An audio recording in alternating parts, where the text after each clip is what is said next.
क्या होता है? अच्छा, 25 जून 1975 को क्या होता है, अपनी इमरजेंसी डिक्लेयर करते हैं। Article 352 constitution. Okay, emergency declare होती है, क्यों होती है? इंदिरा गांधी डिक्लेयर करती है। क्या होता है? वो कहते हैं कि गवर्नमेंट कहती है कि इंटरनल डिस्टर्बेंस बहुत ज़्यादा हो गए हैं, इसलिए हम क्या कर रहे हैं, कॉन्स्टिट्यूशन के हिसाब से क्या करें, इमरजेंसी डिक्लेयर कर रहे हैं।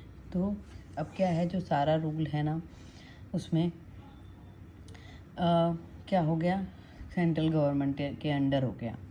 ठीक है, तो यहाँ पर प्रॉब्लम्स शुरू हो गए। अब यहाँ पे गवर्नमेंट के बीच में प्रॉब्लम शुरू हो जाते हैं। एंड देन अब क्या होता है, जब प्राइम मिनिस्टर क्या करते हैं, 25 1975 को क्या होता है, अब वो क्या करती हैं, देश का प्रेसिडेंट, जो देश के प्रेसिडेंट थे वो कौन थे, फ़ारुख़ुद्दीन अली अहमद को बोलती हैं जाके कि भाई क्या करो, तुम इमरजेंसी डिक्लेयर कर दो और क्या है, सब कुछ बंद कर दो।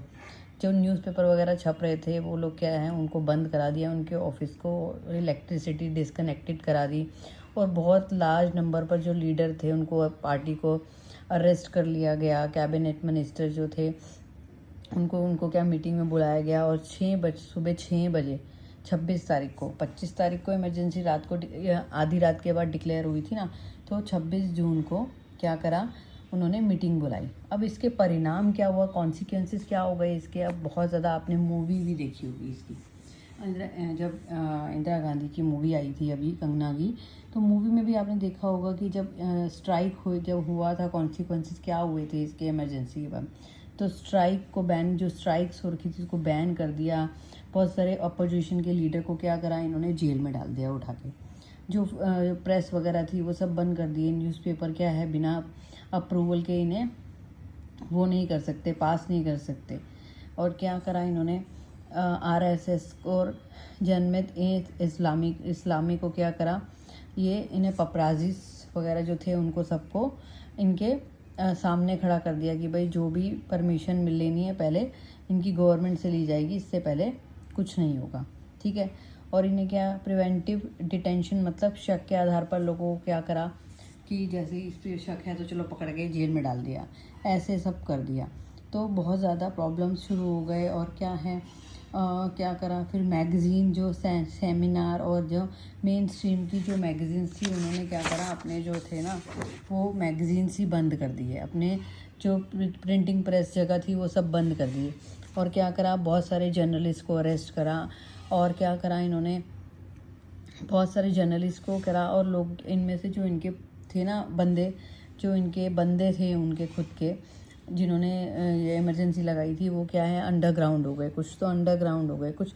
एक कैनेडियन राइटर थे जो शिवराम करनाथम, और एक इन्हें पद्मश्री मिला हुआ था, किसको, फनीश वरंत रेणुको और शिवराम को। ये दोनों का नाम आप याद कर लेना कि दोनों में से इन दोनों को क्या करा था, पद्मश्री मिला हुआ था।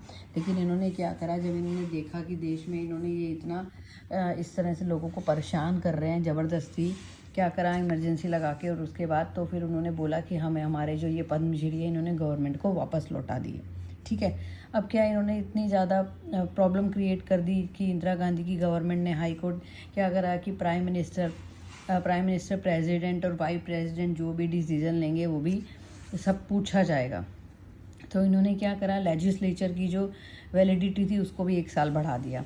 उसके बाद क्या किया, इलेक्शन 1971 में हुए तो उसके बाद 78 में कर दिए, 76 की जगह पे इन्होंने 1-1 साल क्या करा, बढ़ाते गए। जैसे 71 है तो उसके बाद 78 को करे, 5 साल बाद होते हैं, लेकिन इन्होंने 2 साल और बढ़ा दिया। तो ये सब प्रॉब्लम्स होने। And further the lesson of the emergency, इस इमरजेंसी के लेसन से हमने क्या सीखा, इसमें ये है। तो इसमें क्या है, इसमें बहुत सारा क्या था, वीकनेस और स्ट्रेंथ के बारे में हमने सीखा कि इसमें जो इमरजेंसी लगी थी और उसकी वीकनेस क्या थी और उसकी स्ट्रेंथ क्या थी। इससे क्या हुआ, 1977 में जो इलेक्शन टर्न आउट हुआ, जब क्या हुआ, बहुत सारी अपोजिशन पार्टीज़ बन गई। क्या हुआ, जब ये स्लोगन सेव डेमोक्रेसी जो हुआ था, उसके बाद की जो कांग्रेस, ये लोग कह रहे थे कि कांग्रेस क्या है कि ना डेमोक्रेसी ठीक से नहीं चला रही है जो है अपने देश की। तो इसलिए क्या बना था, बाद में जनता पार्टी बनी थी। जनता पार्टी के जो लीडरशिप किसने संभाली थी, जयप्रकाश नारायण ने। आपको याद रखना है ये चीज़ कि 1977 में क्या हुआ था, लोकसभा का इलेक्शन में 1977 में क्या हुआ था, 18 मंथ ऑफ इमरजेंसी, 18 महीने के बाद इमरजेंसी के क्या हुआ था, इलेक्शन होल्ड हुआ था। और उसके बाद क्या हुआ था, जब उसके बाद भी इंदिरा गांधी जीती थी एक बार, लेकिन क्या हुआ था, न्यू पार्टी का जनरेशन हुआ था। न्यू पार्टी के लीडर कौन थे, जयप्रकाश नारायण थे। ठीक है, तो क्या है, जयप्रकाश नारायण थे और उन्होंने कांग्रेस के लीडर जो थे ना, और separate party under leadership of the Jagjivan Ram भी आए थे। तो उन्होंने क्या करा था, पार्टी को बनाया था। जगजीवन राम के बारे में आपने सुना होगा। आपने ये जो मूवी है, आप एक बार वो मूवी देख लेंगे ना, इंदिरा गांधी वाली, तो आपको ना बहुत मज़ा भी आएगा और क्या है, आपको सब समझ में आ जाएगा। ठीक है, तो क्या हुआ था, जनता पार्टी गवर्नमेंट दैट के मतलब पावर आफ्टर द 77 के इलेक्शन के बाद।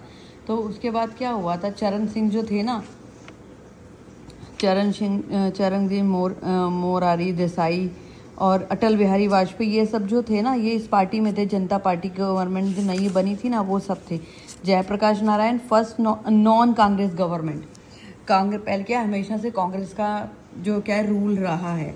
तो क्या है, तो first non Congress government at the centre is a 1979। In picture you can see this picture, Jayaprakash Narayan, GB Kripalani और Morari Das and the Atal Bihari Vajpayee, they were in the party. Okay, तो आप ये मैप देख सकते हैं। जब क्या हुआ था, उसके बाद 1977 में लोकसभा के इलेक्शन का रिजल्ट आया था। तो क्या जो जनता पार्टी थी वो क्या है, बहुत ज़्यादा वोटों से जीत गई थी। Then you can see the in between the dark colour of this, ये जो है Janata party, and upper and down and then right side this pink colour is that जो है कांग्रेस का था। मतलब काफ़ी सारी जगह से था, कांग्रेस जीती भी थी लेकिन हारी ज़्यादा जगह से थी। ठीक है, तो उसके बाद क्या होता है, जनता पार्टी क्या जीत जाती है और क्या है majority in the less 18 months में क्या होता है, चरण Singh was form of the insurance support the Congress party. चरण सिंह क्या है, कांग्रेस पार्टी को सपोर्ट करते हैं। और उसके बाद क्या होता है, इन जनवरी 1980 इन the which Janata party suffer the comprehensive defeat, वो उसके बाद वो हार जाती है। And then experience of it win 3-5 seats and come back to the power. तो क्या होता है, इंदिरा गांधी क्या होता है 353 सीट्स से वापस जीत जाती है। जब उसके बाद क्या है, वो क्या करती है, हारने के बाद क्या होता है, जब वो इमरजेंसी लगाती है, हारने के बाद क्या होता है, उसके बाद फिर वो दोबारा लोगों को इकट्ठा करती है, बहुत स्ट्रगल करती है और उसके बाद वापस वो जीत जाती है। तो ठीक है, इसकी जो आइडियोलॉजी थी, worker of the different ideological dispenses and the leader worker views of point, sorry. तो ये सब जो है ना, ये सब आप ये निचोड़ जो है ना सारा का सारा, और बैकवर्ड क्लासेस जो हैं, बैकवर्ड क्लासेस के ऊपर लास्ट चैप्टर में आपने पढ़ा होगा। बैकवर्ड क्लासेस के ऊपर क्या है, जो बीजेपी ने भी क्या करा था, बीजेपी ने भी जो लास्ट चैप्टर का मैं आपको बता रही हूँ कि बीजेपी ने भी क्या करा था कि जो बैकवर्ड क्लासेस के ऊपर बहुत ध्यान दिया गया था, क्योंकि बैकवर्ड क्लासेस से क्या था, उनको बहुत ज़्यादा वोट मिलने वाले थे। बैकवर्ड क्लासेस क्या, उनको उनकी तरफ ध्यान गया, उनकी एजुकेशन की तरफ, वो सब जो ध्यान दिया गया था। तो यहाँ पर भी क्या, जो बैकवर्ड कास्टेस की तरफ ध्यान दिया गया था, OBC जिन्हें बोलते हैं। और क्या, कॉन्स्टिट्यूशन क्राइसिस के बारे में बताया गया है कि जो कॉन्स्टिट्यूशन था हमारा, थोड़ा बहुत जो था उसमें थोड़ा बहुत कुछ ना कुछ प्रॉब्लम था, जिसको बाद में इन्होंने ठीक किया। तो ये चैप्टर हमारा यहाँ पे कंप्लीट हो गया। मिलते हैं नेक्स्ट चैप्टर में। मैंने इन शॉर्ट जितना कोशिश करी थी कि भाई मैं जितना छोटा करके तुमको बता सकती हूँ उतना छोटा करके मैंने तुम्हें बता दिया है। अब आप प्लीज़ तैयारी कीजिए और all the best for the tomorrow exam. Okay.